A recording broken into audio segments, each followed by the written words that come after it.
Me llamo Julián y durante muchos años fui sacerdote. Serví a la iglesia con fe ciega, convencido de que había nacido para entregar mi vida al altar, a la oración, a los sacramentos.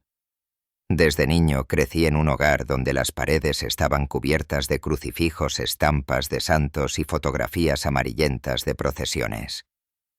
Mi madre solía decir que yo era el orgullo de la familia, el primero en muchas generaciones que había sentido la verdadera vocación. Y yo le creí. ¿Cómo no hacerlo si cada sermón, cada catequesis, cada palabra de los mayores repetía lo mismo, que Dios me había escogido, que el sacerdocio era la más alta dignidad que un hombre podía recibir? A los 22 años, ingresé al seminario de San Bartolomé, un edificio antiguo que se erguía en medio de colinas secas con pasillos largos, olor a incienso rancio y un silencio que parecía eterno. Allí pasé los mejores y los peores años de mi juventud. Estudiaba latín, teología moral, pero sobre todo aprendía a obedecer, a callar, a no cuestionar. El silencio era presentado como virtud, como camino a la santidad. Yo lo aceptaba convencido de que cada sacrificio era una prueba. Me ordenaron sacerdote un caluroso verano. La catedral estaba llena. El obispo me impuso las manos sobre la cabeza y yo sentí que mi vida por fin tenía sentido. Los aplausos, los abrazos de mi familia, los gritos de júbilo de los feligreses. Todo parecía confirmar que había tomado el camino correcto. Recibí mi primera parroquia, San Miguel de los Ríos, un templo modesto, en un pueblo perdido, rodeado de casas de adobe, caminos de tierra, y una plaza con un viejo árbol de jacaranda. Allí, cada domingo, celebraba la misa con devoción, enseñaba catequesis a los niños, visitaba a los enfermos, confesaba a los ancianos. Era feliz. O al menos lo parecía. Con el tiempo, sin embargo, empecé a notar sombras que antes no veía. El vicario de la diócesis, el padre Ramiro, venía a menudo a supervisar, siempre con una sonrisa forzada, con palabras dulces, con un tono paternal. Lo recibíamos con respeto. Era después de todo la mano derecha del obispo. Pero había algo en su mirada que me incomodaba. Una especie de cálculo frío, como quien mide a las personas no por lo que son, sino por lo que pueden ocultar. Un día, mientras ayudaba a los niños de la parroquia a ensayar cantos para la primera comunión, noté que Ramiro había pedido hablar a solas con dos de ellos. Cerró la sacristía y yo, ingenuo, pensé que era para enseñarles a leer mejor las lecturas. Al salir los vi nerviosos, con los ojos bajos. No dije nada. ¿Quién era yo para sospechar? El vicario era una autoridad, y yo era apenas un joven cura tratando de hacer todo bien. Pasaron semanas, luego meses, y pequeñas señales se repetían. Niños que llegaban cabizbajos, familias que evitaban hablar del vicario, confesiones que terminaban con llantos inexplicables. Al principio creí que eran exageraciones mías, pero dentro de mí una inquietud crecía. Una tarde, mientras ordenaba libros en la biblioteca parroquial, escuché voces detrás de la puerta cerrada de la sacristía. Una voz grave, la de Ramiro, y otra temblorosa, la de un muchacho. No alcancé a oír las palabras exactas, pero el tono me heló la sangre. Cuando la puerta se abrió, el niño salió corriendo, las mejillas húmedas. Ramiro, al verme, sonrió como si nada. Esa noche no dormí. Recé, pedí claridad, pero lo único que sentía era un peso en el pecho. Quería convencerme de que eran imaginaciones mías. Pero entonces recordé lo que me había dicho un profesor en el seminario con voz grave. En la iglesia, hijo, no todo es sagrado. Hay hombres que usan la sotana para esconder sus pecados más oscuros.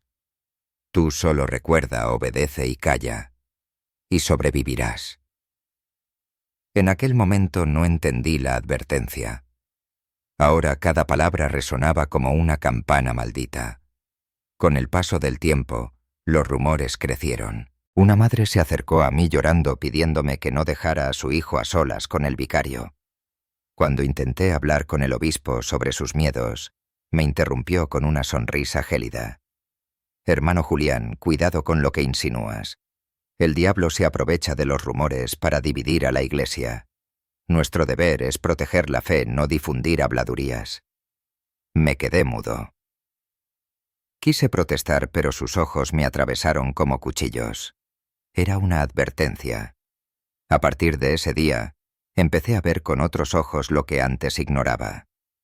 Sacerdotes que viajaban constantemente y regresaban con lujos imposibles de pagar con un simple estipendio parroquial. Niños que de pronto eran enviados a retiros espirituales de los que nunca se hablaba en detalle.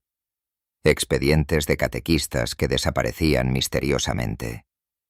Y sobre todo un silencio espeso compartido por todos, como un pacto tácito. Recuerdo especialmente una tarde sofocante de agosto. Estaba en la sacristía guardando los vasos sagrados cuando el padre Ramiro entró de improviso. Cerró la puerta con llave y se me acercó demasiado. «Sé lo que andas pensando», me dijo con voz baja, casi un susurro. «Ten cuidado, Julián. No te conviene meterte donde no te llaman. Somos familia. Y en la familia los secretos se guardan. ¿Lo entiendes?» Yo apenas pude asentir con la garganta seca. Al salir me temblaban las manos.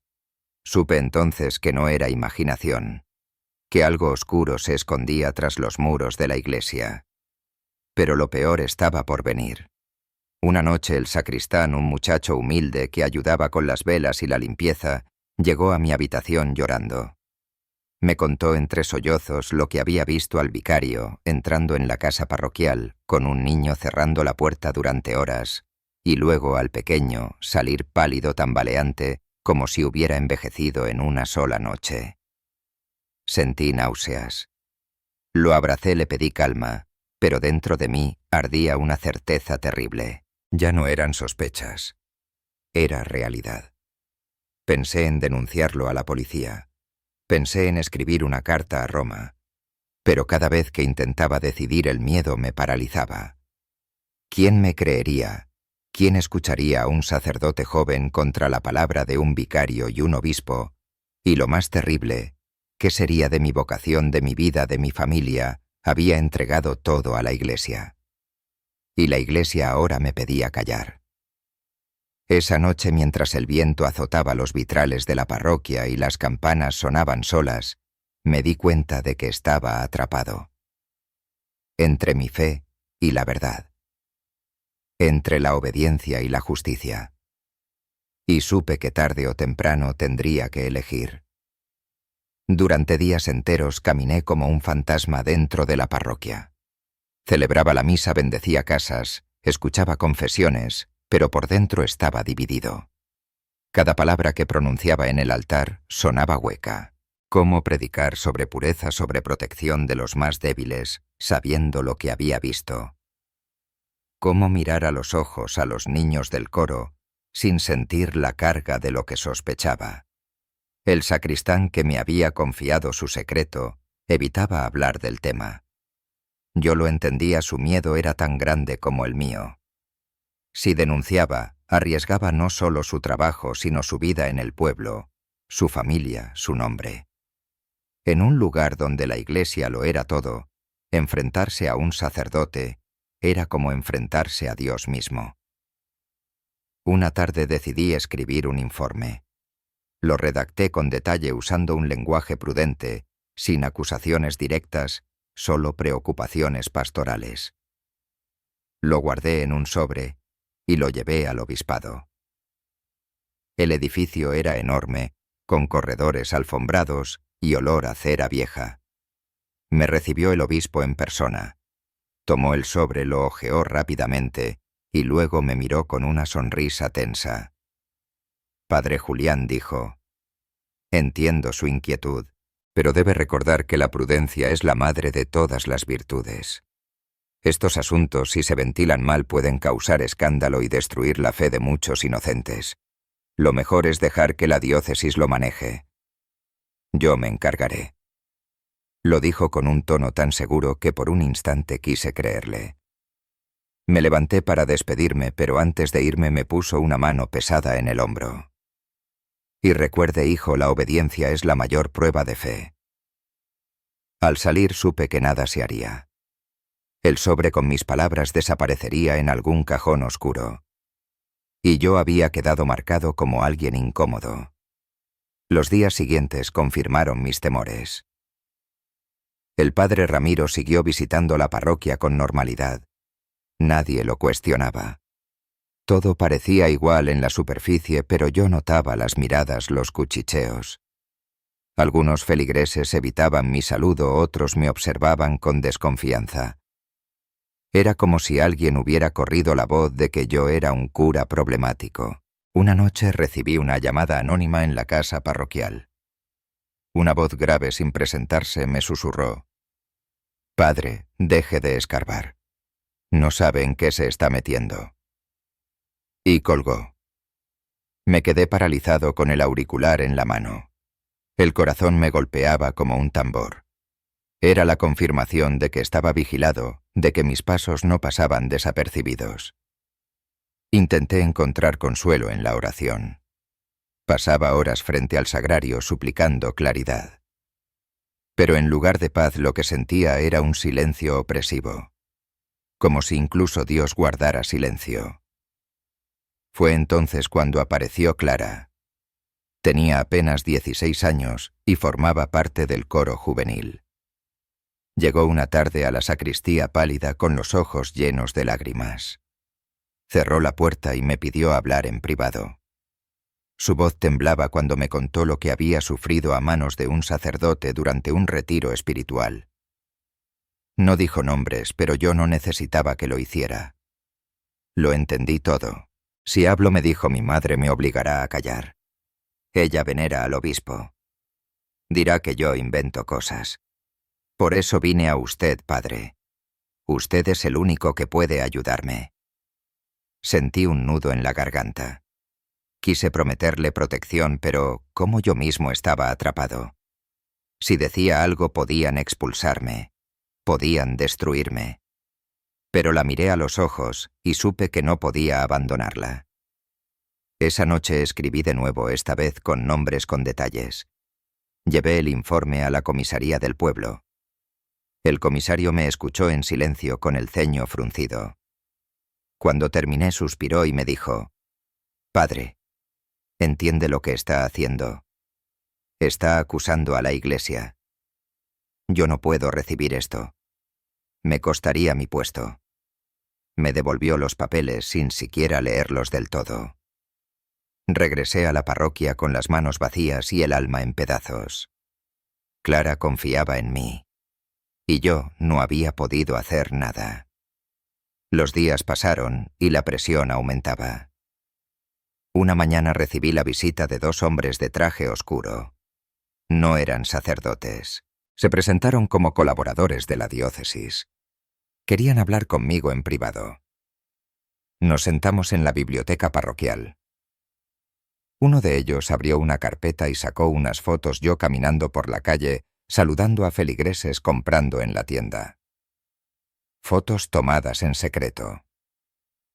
Padre Julián dijo: «El más alto, la diócesis, está preocupada por su bienestar. Hemos notado que últimamente anda inquieto, nervioso. Sería una lástima que esas inquietudes lo hicieran cometer errores. Usted tiene un futuro brillante. No lo arruine». Me temblaban las manos. No respondí.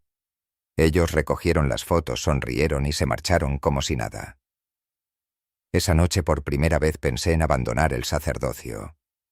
Pero abandonar significaba perderlo todo, mi vocación, mi identidad, el sentido de mi vida. Así que decidí callar. Me convencí de que el silencio era lo único que me quedaba, pero el silencio nunca es eterno. Una semana después, recibí un sobre sin remitente en la puerta de la casa parroquial. Dentro había una carta escrita con letra apresurada. Decía: «Padre, yo también sé la verdad. No soy el único. Si quiere pruebas, venga mañana a la estación vieja, después del anochecer. Venga solo». Mi corazón se aceleró. Una trampa. O la oportunidad de confirmar lo que tanto sospechaba. Esa noche casi no dormí. Me levanté antes del amanecer y pasé el día entero con una tensión insoportable. Al caer el sol tomé mi abrigo y salí caminando por las calles vacías hasta llegar a la estación abandonada. Las paredes estaban cubiertas de grafitis, las ventanas rotas y un silencio pesado lo envolvía todo. Allí en la penumbra vi a un hombre esperándome. No llevaba sotana. Tenía el rostro cansado, arrugas profundas y una mirada que mezclaba miedo y determinación. Se presentó como Andrés, ex seminarista. Yo estuve dentro, me dijo. Vi cómo trasladaban a los niños, cómo los callaban con medicinas y amenazas. Vi los archivos. Usted tiene razón, padre. Y si sigue solo, lo destruirán. Me entregó un fajo de papeles arrugados, copias de expedientes, cartas internas, anotaciones médicas. Nombres, fechas, destinos. Era la confirmación de todo lo que había temido. Guarde esto, susurró. Y tenga cuidado. Ellos saben más de usted de lo que imagina. Cuando desapareció entre las sombras, me quedé con los documentos en la mano temblando. Supe que acababa de cruzar un límite. Ya no había vuelta atrás. Esa noche regresé a la parroquia con la certeza de que tarde o temprano la iglesia vendría por mí. Pasé toda la noche revisando los papeles que Andrés me había entregado. Eran documentos arrugados, algunos manchados de humedad, otros escritos a mano con caligrafía apresurada. No eran rumores ni sospechas, eran pruebas. Expedientes médicos de menores ingresados en instituciones católicas con diagnósticos inventados. Cartas internas entre obispos, donde se hablaba de traslados necesarios para proteger el buen nombre de la diócesis. Listas con nombres de niños y niñas, algunos con notas al margen que decían simplemente «no devolver». Mientras leía sentía un frío en el estómago, como si cada palabra fuese un cuchillo. Allí estaba todo lo que temía, pero multiplicado. No era un solo sacerdote. No era solo Ramiro. Era un sistema entero, una maquinaria que funcionaba en silencio para esconder los crímenes. Y yo, ingenuo, había creído que con escribir un informe podía cambiar algo. Al amanecer golpearon la puerta de la casa parroquial. Abrí con el corazón en la garganta. Era el cartero con un sobre oficial del obispado. Dentro había una carta breve: «Padre Julián, por motivos de reorganización pastoral será trasladado próximamente. Prepárese para dejar la parroquia en 2 semanas». Lo entendí de inmediato, querían alejarme. Callarme. Sacarme del camino antes de que pudiera hablar. Durante los días siguientes me convertí en un actor. Celebraba misa, atendía a los fieles, pero cada noche cuando todos dormían volvía a los documentos. Subrayaba nombres, memorizaba fechas, trataba de armar un mapa de esa red de encubrimiento. Entre los papeles encontré referencias a casas de retiro en pueblos pequeños, donde enviaban a los sacerdotes acusados lejos de miradas indiscretas. También había notas sobre familias silenciadas con dinero o amenazas. Un detalle me persiguió especialmente: una lista con iniciales de niños junto a lugares donde habían sido reubicados. Entre ellas reconocí a Clara. No decía su nombre completo, pero las iniciales y la fecha coincidían. Junto a ella la anotación «Traslado a Santa María del Refugio». Seguimiento pendiente. Se me heló la sangre. Intenté localizar ese lugar. Pregunté discretamente a otros sacerdotes, pero todos fingían no saber. Finalmente un catequista mayor me susurró que se trataba de un internado en las afueras, un sitio donde llevaban a las muchachas problemáticas. Supe que tenía que ir. Una tarde tomé prestado el coche viejo del sacristán y conduje hasta las afueras del pueblo. Tras varios kilómetros de caminos de tierra, vi un edificio gris con muros altos y ventanas enrejadas. No parecía un internado, sino una prisión. Toqué la campana y una monja mayor abrió apenas una rendija. «¿Qué desea, padre?», preguntó con voz seca. «Vengo a visitar a una feligresa de mi parroquia», improvisé. Me dijeron que fue trasladada aquí. La monja me observó en silencio. Finalmente me dejó pasar al vestíbulo, un lugar sombrío con olor a humedad. Me pidió esperar. Al cabo de unos minutos regresó y me dijo que no había nadie con ese nombre. Quise insistir, pero su mirada fría me detuvo. Salí de allí con la certeza de que Clara estaba dentro. Esa noche me reuní con Andrés en la estación abandonada. Le conté lo que había visto, lo que había leído. Él asintió como si nada lo sorprendiera. «Padre», me dijo, «usted apenas está viendo la superficie. Yo estuve en esos lugares. Son centros de silencio.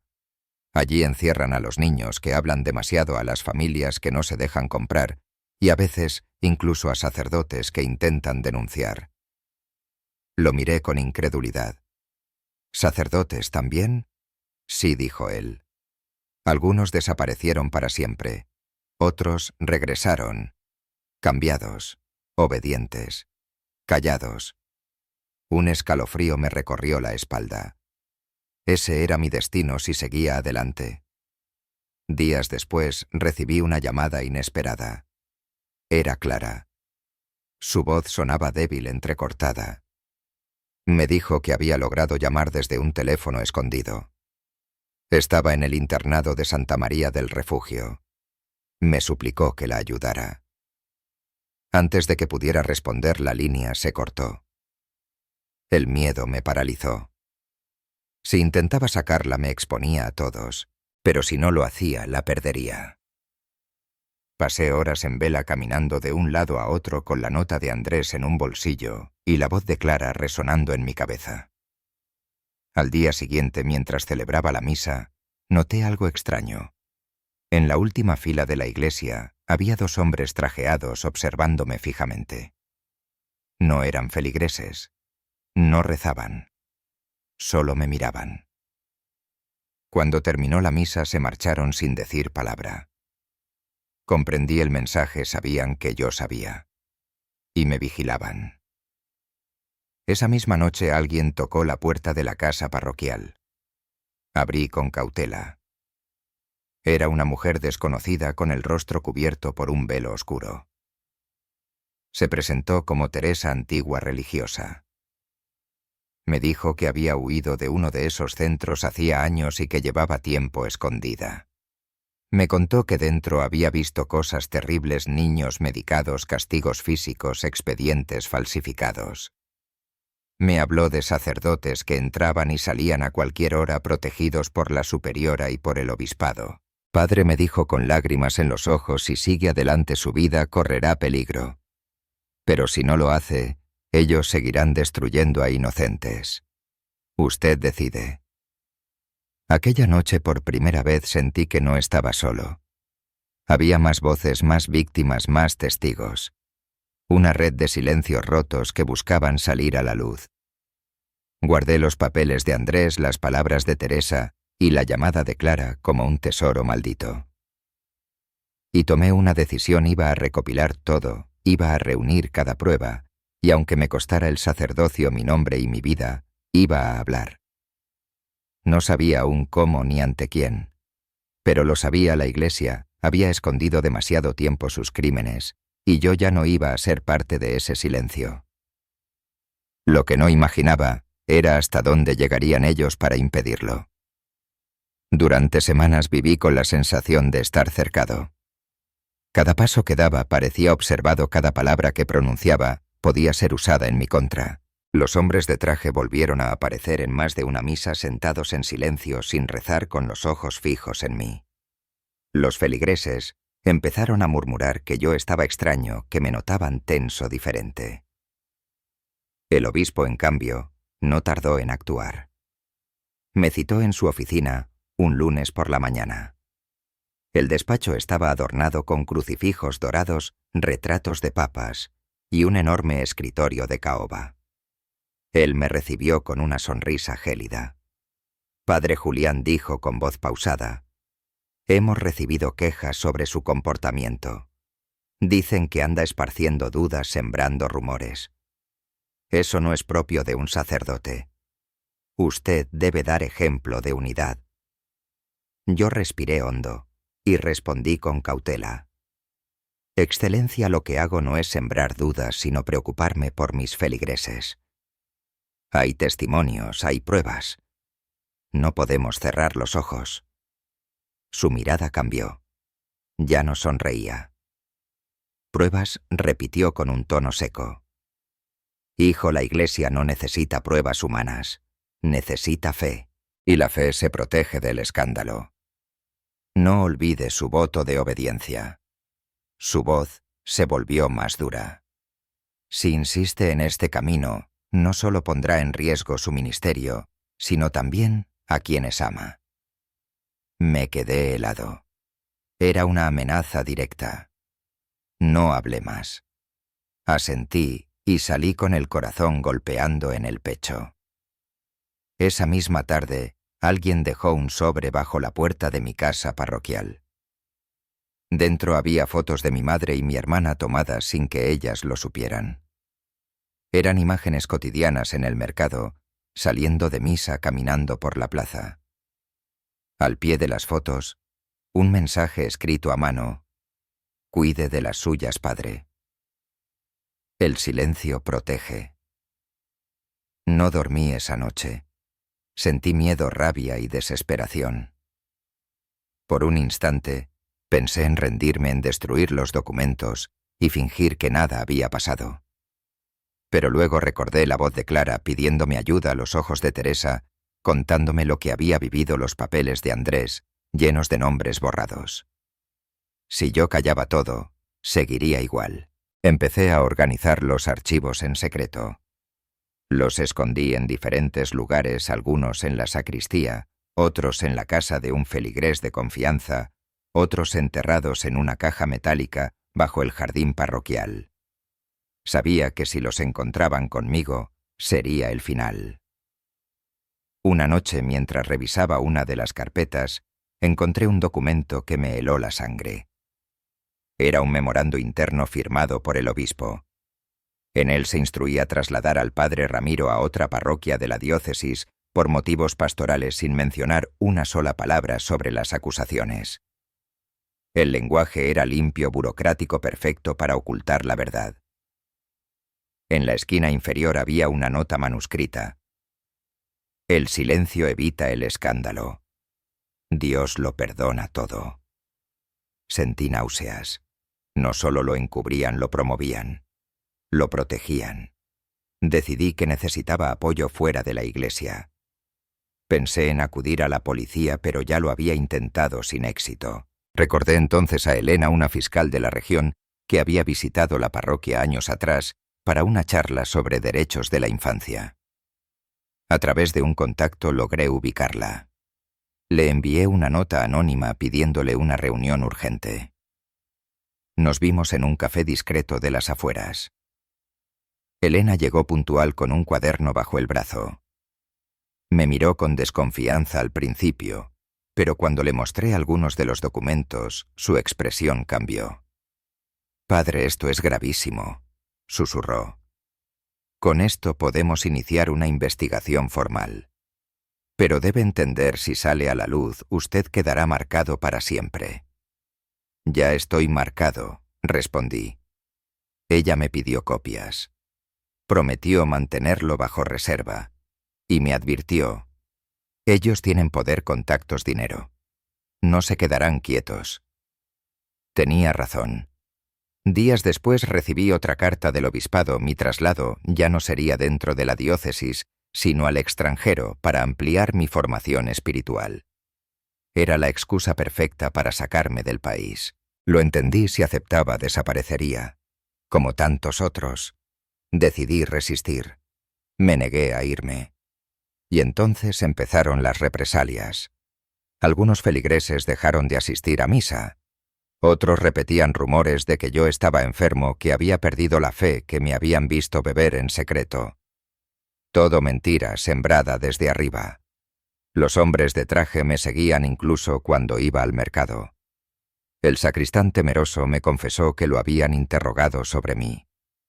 El colmo llegó una noche cuando desperté con el olor a humo. Corrí a la sacristía y encontré papeles ardiendo.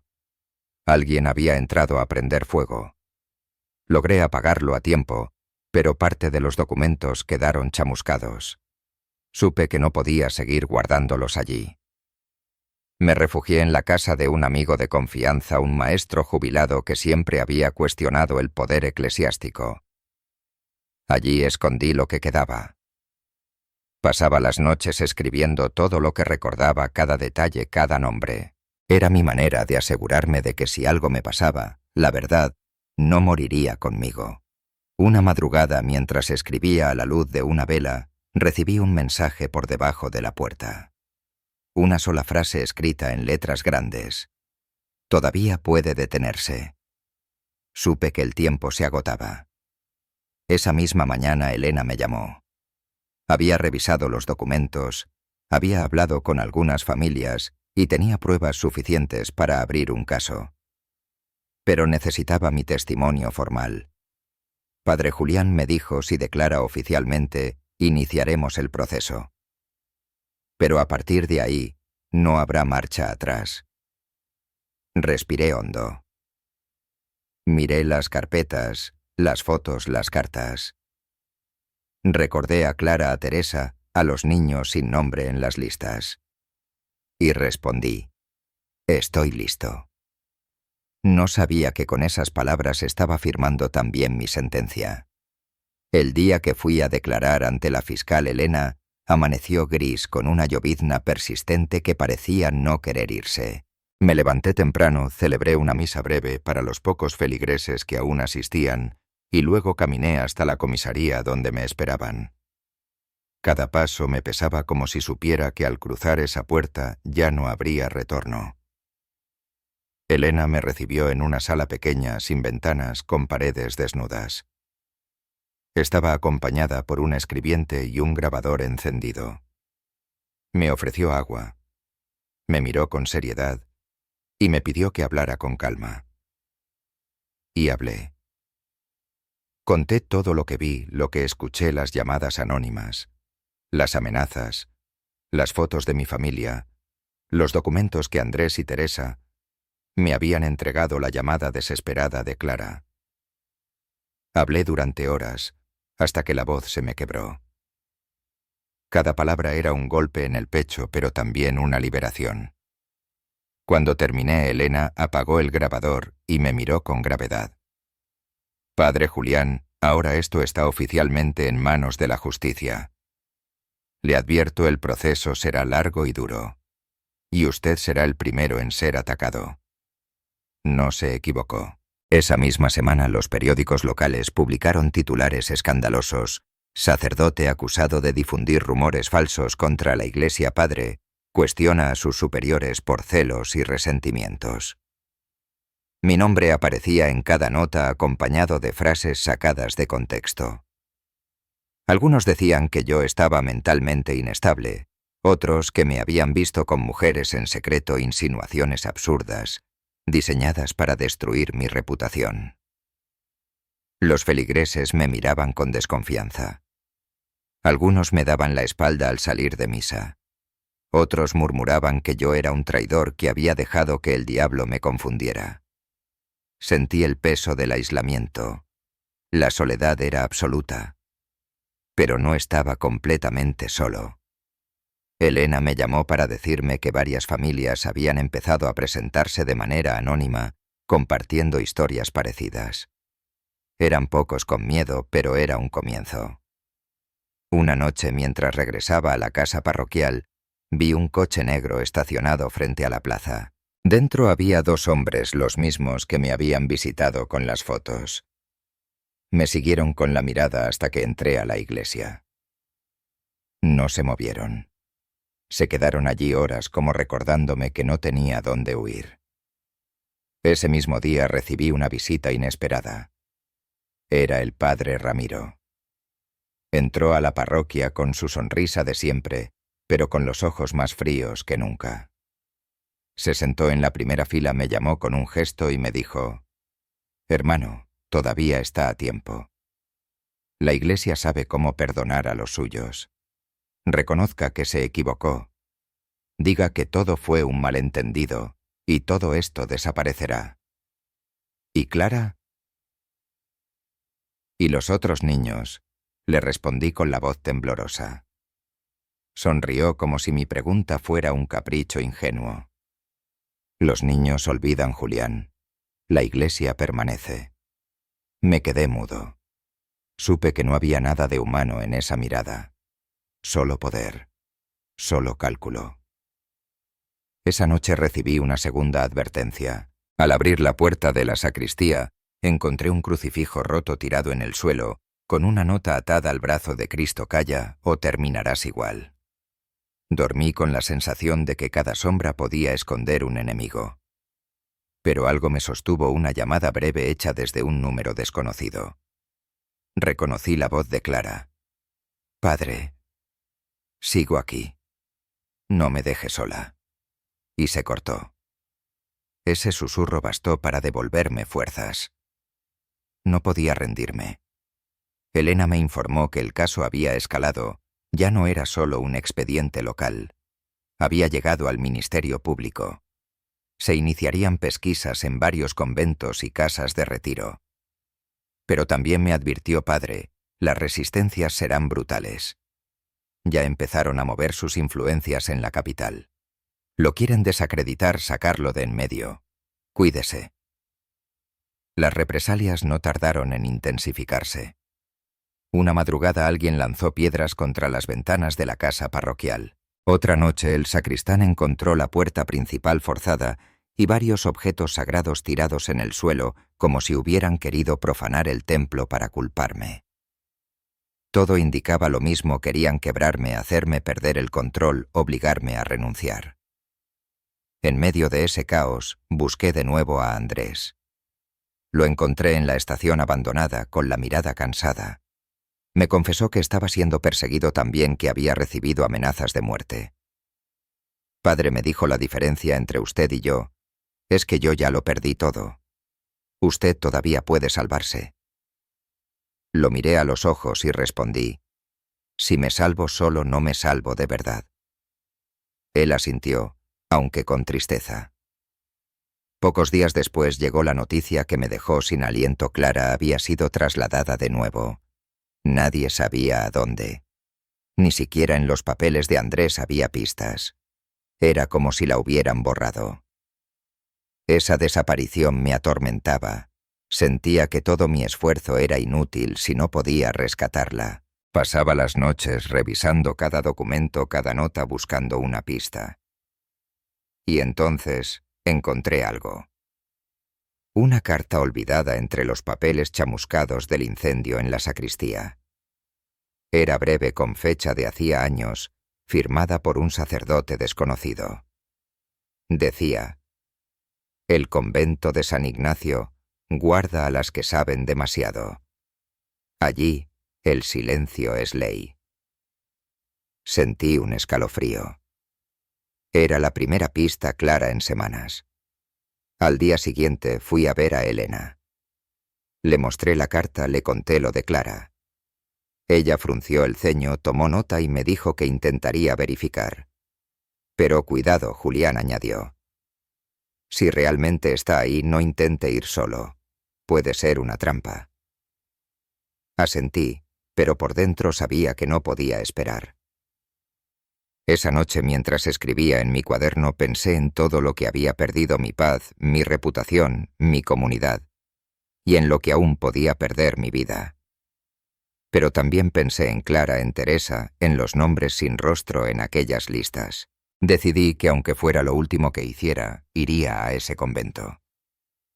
Necesitaba verla confirmar la verdad con mis propios ojos.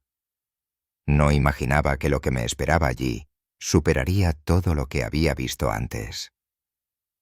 El convento de San Ignacio estaba en lo alto de una colina olvidada, rodeado de pinos viejos y caminos de tierra que apenas aparecían en los mapas. Salí al amanecer con una maleta pequeña y el corazón latiéndome en la garganta. No había dicho nada a nadie, ni a Elena ni a Andrés. Sabía que si lo hacía intentarían detenerme. Y yo no podía esperar más. Clara estaba ahí, lo sentía en lo más hondo de mi pecho. El camino fue largo, polvoriento, y cada curva parecía alejarme más del mundo conocido.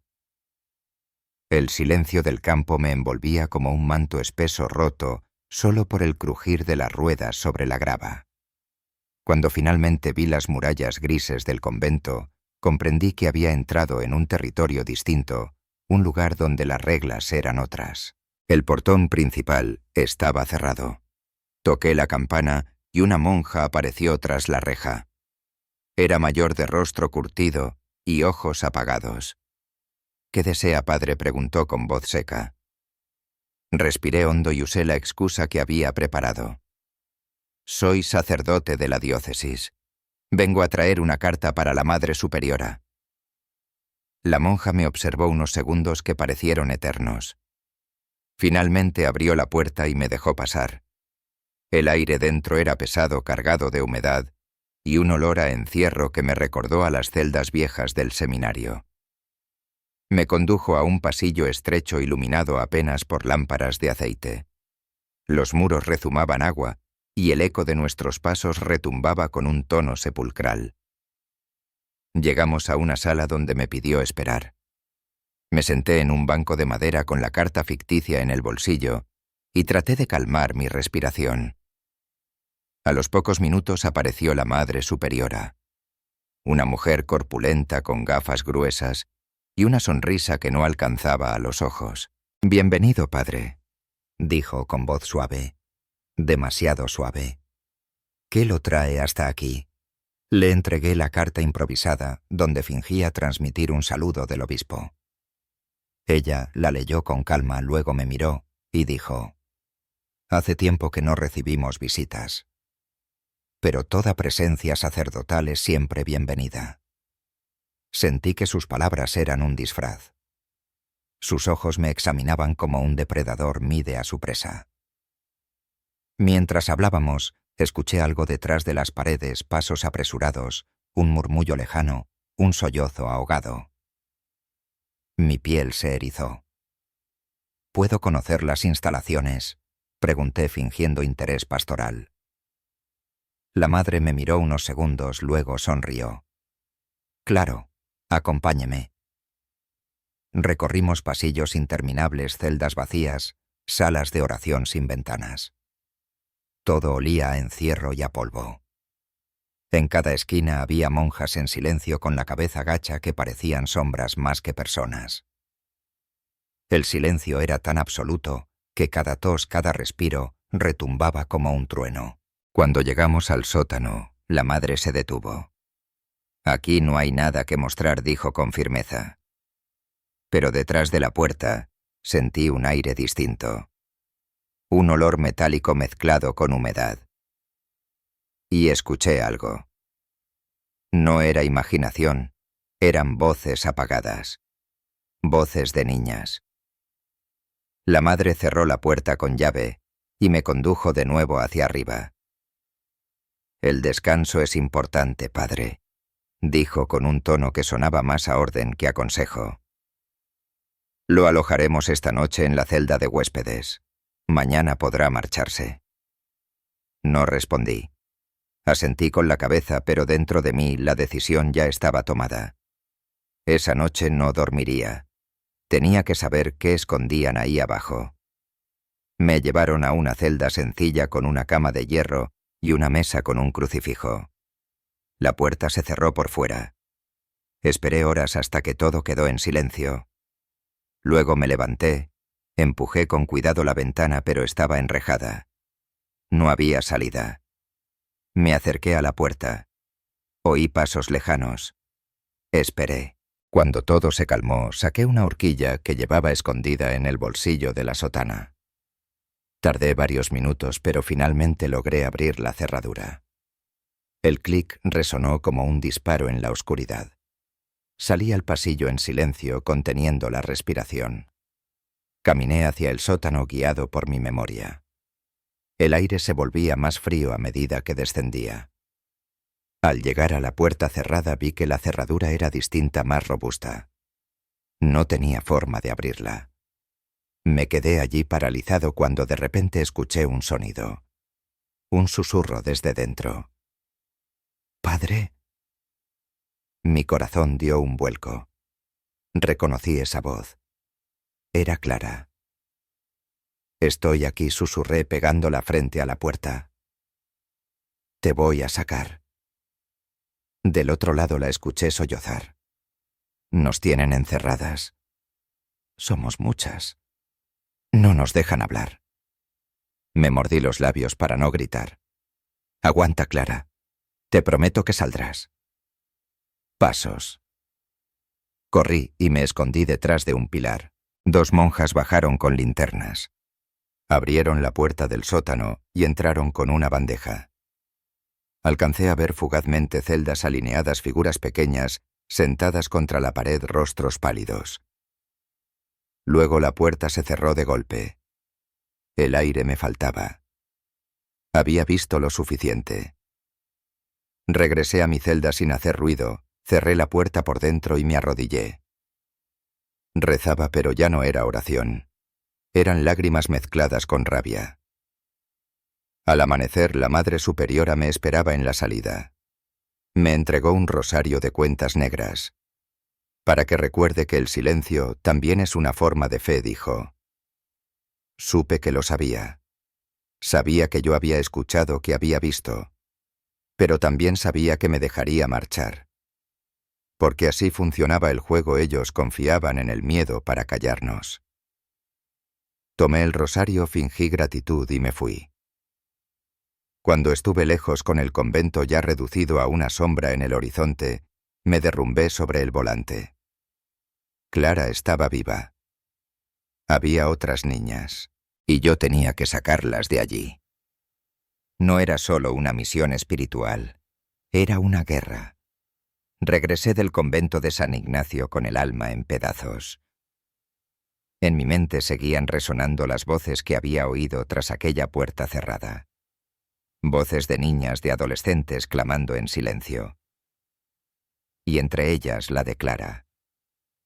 No era un rumor, no era un papel viejo, era real, vivo, insoportable.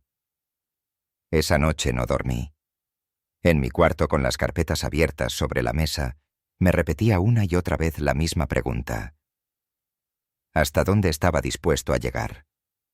Ya no se trataba solo de mi vocación ni de mi nombre. Se trataba de ellas, de todas las que habían sido borradas, escondidas, encerradas en nombre de un falso silencio sagrado. Al amanecer fui a ver a Elena. Le conté todo con la voz quebrada.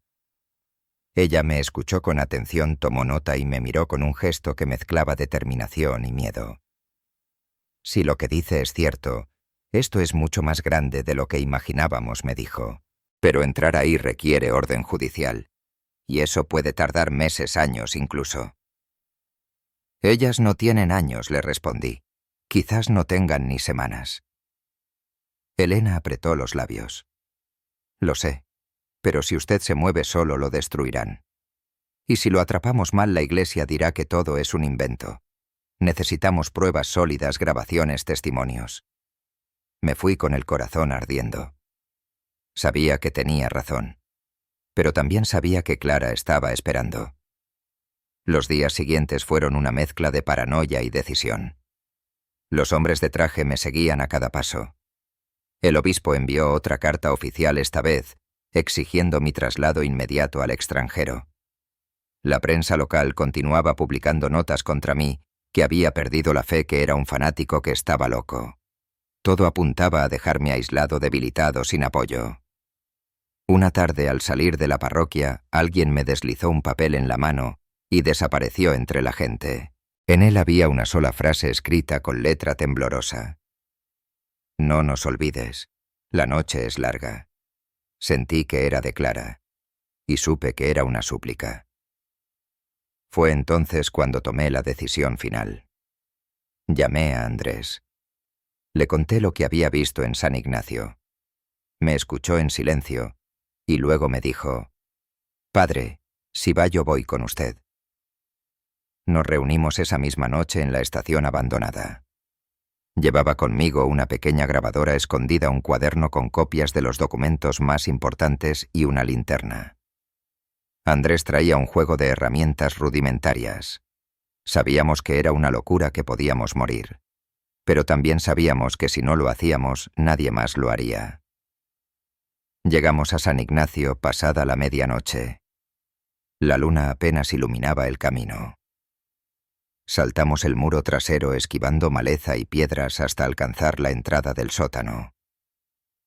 Andrés manipuló la cerradura durante minutos eternos hasta que finalmente se abrió con un chirrido. Dentro el aire era denso, nauseabundo. Bajamos con la linterna cubierta para no llamar la atención. Y entonces las vimos. Celdas alineadas, rejas oxidadas, colchones tirados en el suelo. Decenas de niñas y adolescentes miraban con ojos hundidos, algunas en silencio, otras sollozando. El tiempo pareció detenerse. Me acerqué a una de las celdas y allí estaba. Clara. Demacrada, pálida pero viva. «Padre», susurró al verme. Sabía que vendría. Sentí un nudo en la garganta. «Te sacaré de aquí. A todas ustedes». Empezamos a abrir las cerraduras una por una. Algunas estaban oxidadas, otras cerradas con cadenas más nuevas. Andrés trabajaba con prisa, sudando. Logramos liberar a varias niñas cuando escuchamos pasos. El eco de los zapatos resonó en el pasillo. La Madre Superiora apareció con 2 monjas enormes a su lado, y detrás de ellas, el padre Ramiro. Lo sabía, dijo él con esa sonrisa cruel que me perseguía en pesadillas. Sabía que no resistiría la tentación de hurgar donde no le llaman. Sentí que todo se derrumbaba. Las niñas se encogieron en sus celdas. Andrés me miró con desesperación. Ramiro se acercó lentamente. «¿Qué cree que va a lograr Julián?» «Salvarlas». «Nadie le creerá. Usted ya está marcado. Para el mundo es un traidor, un loco. Y ellas no tienen voz». Supe que tenía razón en parte, pero no del todo. Saqué la grabadora de mi bolsillo, la levanté y la encendí con un clic. «Tal vez no me crean a mí», dije con voz temblorosa, «pero los estoy grabando. Sus palabras ya no son solo amenazas en la oscuridad». El rostro de Ramiro cambió por un instante. La Madre Superiora avanzó con furia, pero Andrés se interpuso empuñando una barra metálica que había recogido del suelo. El caos estalló. Gritos, forcejeos, golpes. En medio de la confusión, logré abrir la celda de Clara y sacarla. Ella apenas podía caminar, pero se sostuvo de mi brazo. «Corre», me gritó Andrés. Y corrimos. No recuerdo del todo cómo llegamos al exterior. El aire fresco nos golpeó el rostro como un milagro. Atrás quedaban los gritos, los pasos apresurados, las campanas que empezaban a sonar. Corrimos cuesta abajo sin mirar atrás hasta alcanzar el camino principal donde un coche esperaba. Era Elena. «Rápido, suban», nos gritó. Nos lanzamos dentro. Clara se acurrucó en mis brazos llorando en silencio. Andrés llegó jadeando ensangrentado en la frente. El coche arrancó y el convento de San Ignacio quedó atrás reducido a un punto negro en la colina. Días después la fiscalía presentó pruebas. Los documentos, las grabaciones, los testimonios de Clara y otras niñas. El caso estalló en la prensa nacional. Titulares que hablaban de red de encubrimiento, abusos sistemáticos, silencio impuesto. El obispo negó todo, el padre Ramiro desapareció y la iglesia intentó desmarcarse, pero ya era tarde. La verdad estaba afuera. Yo por mi parte fui suspendido. Me expulsaron del ministerio, me llamaron traidor apóstata. Perdí mi sotana, mi lugar en el altar, mi nombre dentro de la iglesia. Pero cuando miro a Clara libre caminando de nuevo bajo la luz del sol, sé que valió la pena. Hoy hablo no como sacerdote, sino como hombre. Un hombre que vio lo que otros quisieron ocultar. Un hombre que cargará para siempre las cicatrices de ese silencio. Mi nombre ya no importa. Lo que importa son ellas. Y que el mundo sepa que existieron. Porque mientras la iglesia callaba, yo vi.